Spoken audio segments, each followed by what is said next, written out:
আসসালামু আলাইকুম। আজকে আপনাদের মাঝে রান্না নিয়ে আসলাম। আজকে রান্না হবে গড়াই মাছের শুটকি দিয়ে মিষ্টি লাউয়ের চচ্চড়ি ও মুরগির মাংসের পেঁয়াজ ভুনা। প্রথমে দেখতে পাচ্ছেন গড়াই মাছটি সেদ্ধ করে নেওয়া হচ্ছে এবং হালকা ভেজে নেওয়ার পরে তাতে সেদ্ধ পানি দিয়ে সেটাকে সুন্দরভাবে পরিষ্কার করে নেওয়া হলো।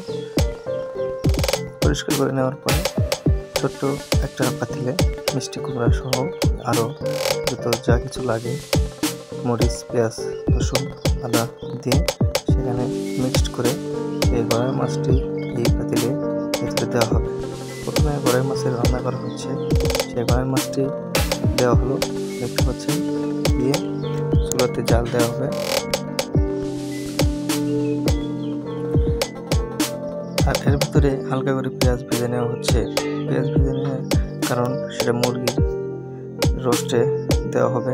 সুন্দর করে একটু লালচে ভাব করা হচ্ছে পেঁয়াজের আবরণ তার আগে।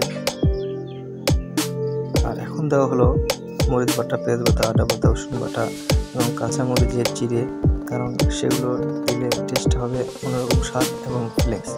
দেখতে পাচ্ছেন সুন্দর করে নাড়াচাড়া করা হচ্ছে। একটু হালকা তেল কম হয়েছিল, তাই আবার একটু তেল দেওয়া হলো এবং সুন্দর একটা মাখো ভাব চলে আসছে।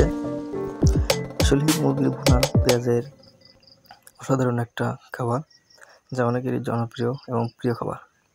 দেখতে পাচ্ছেন মাংসটি সুন্দরভাবে কড়াইয়ের ভিতরে নেমে দেওয়া হলো এবং যে কষানি করা হলো সেই কষানির সাথে মিক্সড করে ফিনিশিং করা হচ্ছে, যাতে মশলাগুলো সব পরিপূর্ণভাবে প্রতিটা গোস্তের মাংসের ভিতরে গিয়ে প্রবেশ করতে পারে।